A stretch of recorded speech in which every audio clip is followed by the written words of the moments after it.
Hey guys, it's John at TCR. I'm in front of the cycle studio again. I've got the Tacx trainers in front of me. We're going to go over how to set this up. The app and all of the principles for this particular trainer are the same principles that we use through the other ones, through those direct drive ones. This just happens to be the wheel-on version. It's the Tacx Smart. We are going to start with plugging this unit in and finding it on that Tacx app. It's going to be the Tacx Utility app. We'll do the firmware update. Then we're going to mount the bike onto the trainer, which is a lot like in this CompuTrainer room here, the Cycle Studio room. Same idea. We put the axle into the bike, adjust the tension on the wheel. After that, we'll do the spin down, and then we'll look at how we control this thing. Okay, so I've already taken the time, put this guy together, basically 2 bolts into the bottom, get them tightened up, just have to line everything else up. In the box also comes the wheel tray, which is awesome. It does also come with a quick release skewer for a quick release bike. The bike that I'm going to put on today, again, is a through axle. A lot of them are going that way, so you do need to get those separately. I haven't tried it yet, so hopefully it fits properly. We'll find out together. In the box there's also this power cord, so I'm just going to plug this guy in. There we go, I've just plugged it in. You can see the little green light is on there. And we're ready to go ahead and pull up the Tacx app. Tacx has 2 different apps, the utility app and the training app. To do the firmware updates, we're going to use the utility app. So I'll go ahead and open that up. It tells me that I've found this Tacx Flow here. So I'm going to choose that.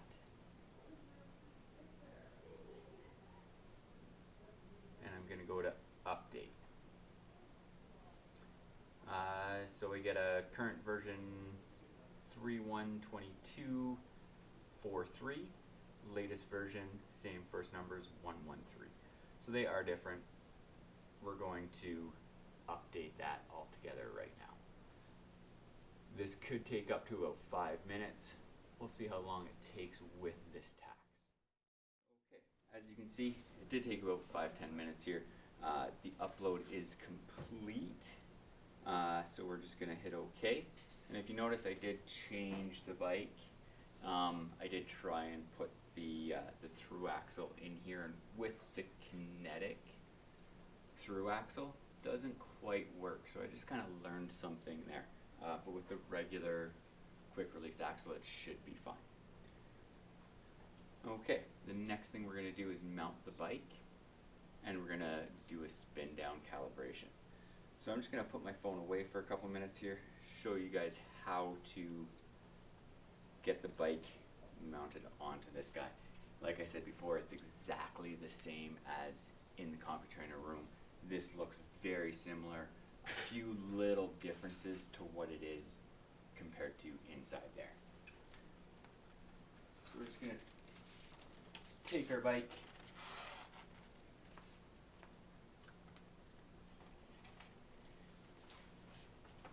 get the axles lined up.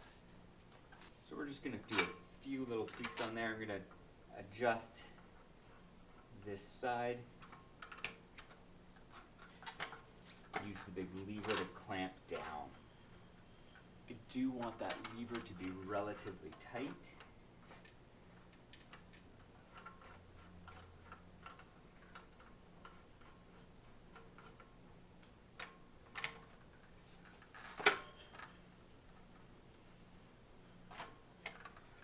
There we go. So that's relatively tight. It kind of spreads the machine out a little bit, the frame out a little bit on there. Doing this allows it that we only have to do this setup once, as long as the same bike is going back on here. I'm going to take that blue knob, tighten it up against there so it saves that side. My wheel's in the center of the roller. I'm going to take it and push down this big blue lever at the back. That looks a little tight, so I'm going to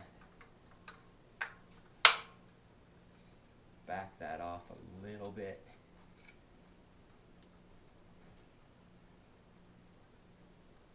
I'm going to undo that, and just like in CompuTrainer, we're going to make sure that that tire's at 100 psi.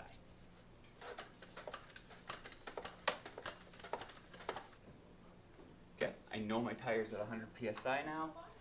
I'm going to push down on that, nice and snug on there.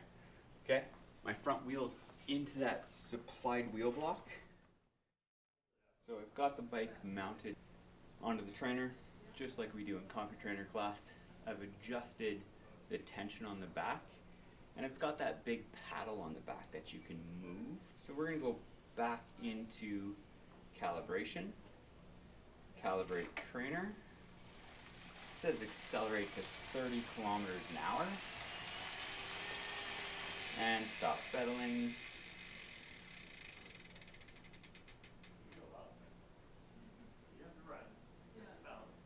Right now it's telling me that it's too loose over in the corner there on the left hand side.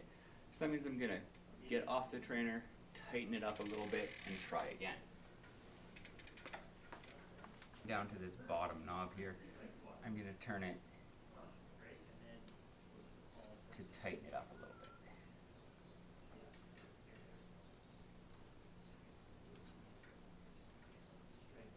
Turning it to the right loosens it off. Turning it to the left seems to tighten it up. So I'm going to hit calibrate trainer again. Accelerate to 30 kilometers an hour again.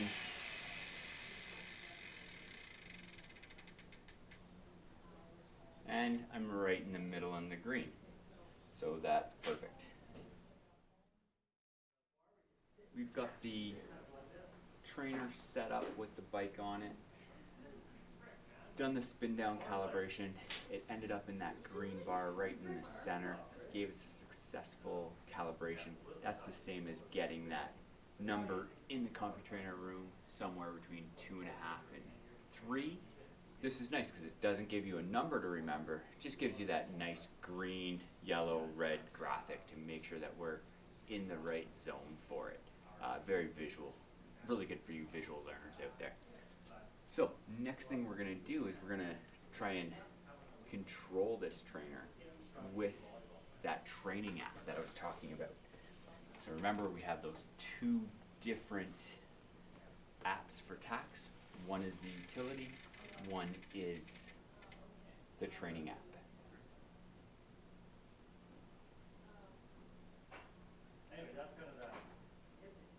So we're in here connected to the flow on our utility app. I'm going to come out of that and I'm going to go into the training app. Now I'm going to go into Connect Trainer since this is a new one. It's not showing up on here. Can't find my trainer.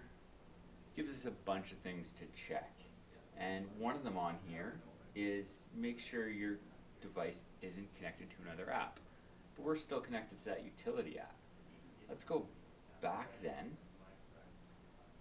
Pull open that utility app. Get rid of that little green check mark in the top right hand corner. So that tells us that it's no longer connected. We're going to go back into here, into our training app. Tacx Flow. It's saying connecting. Connected. We don't need to calibrate it. We've already done that. Now, it gives me two options. There's this green power option and this blue slope option. We're going to go into power. Oh, it's telling me I need to calibrate it. So I'm going to accelerate up over 30 and spin down. Trainer's calibrated. I get a little check mark. Awesome. And we'll start.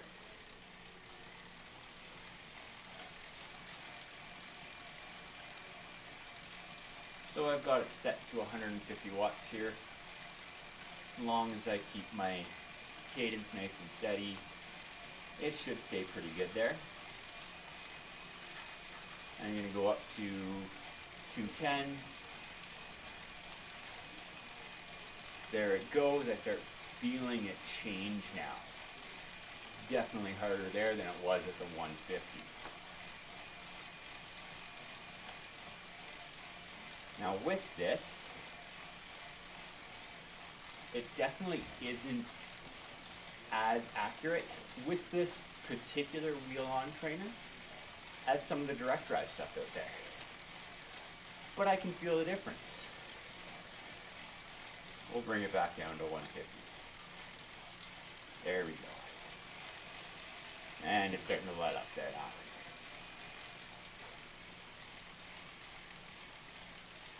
So that's one way. We know what our target is, set the target, and we'll hold that interval.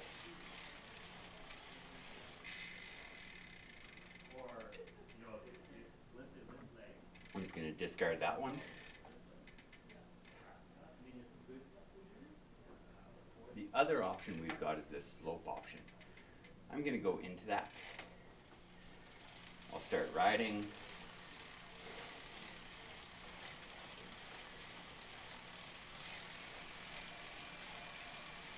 We'll let it kind of settle in first, see where we're at.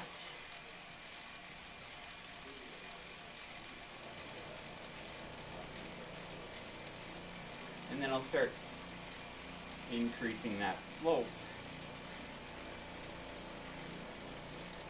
Again, it's just like in the CompuTrainer room, those orange blocks which simulate a slope, that's what this is doing right now.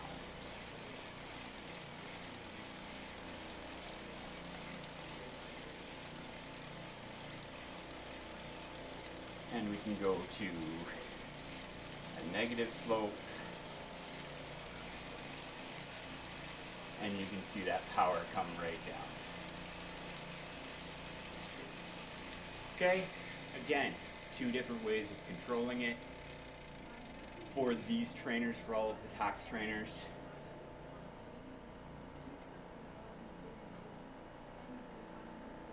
The other neat thing that we can do with Tacx is across the top we've got these different rides.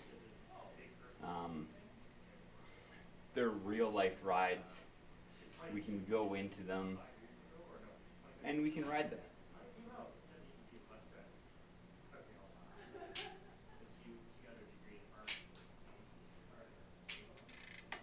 So we can go into that ride. Just like the courses profile in CompuTrainer, those big orange up and down squiggly lines that we do sometimes, it's going to control that. And then we can use our gears, we can use our cadence to change how much effort we're doing. And they even have nice little videos. Oh, climbing a little hill. So it is a really neat little feature that Tacx throws in with their app. And you don't even need a Tacx trainer to do these ones. You can do this on any smart trainer out there.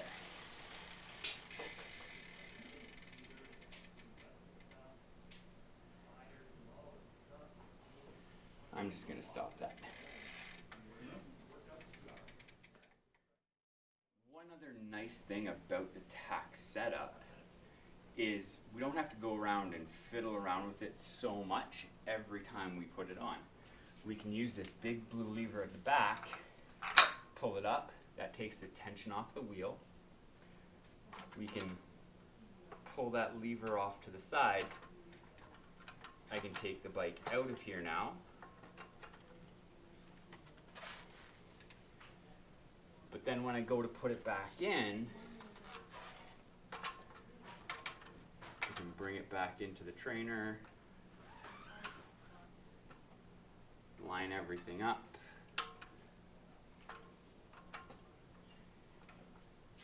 Use the big lever on the left here. the big lever on the left, and I get my tension in between there. I don't have to worry about screwing it in on both sides.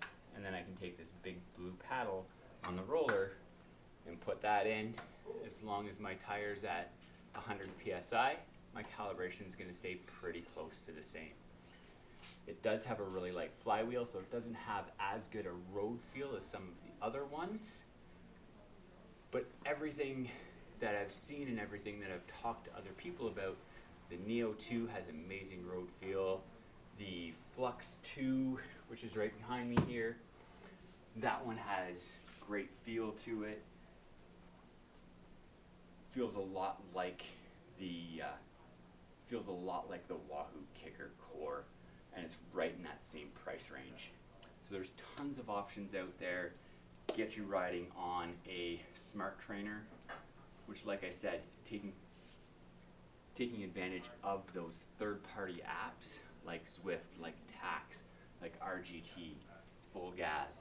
All of those things make riding inside a little bit more interesting. Load the workouts into your bike computer or into Zwift. Follow along with all of our hosted rides, either on Zwift or with Selena on Zoom. Get on your bike, have fun, and we'll see you in here again. Have a good day.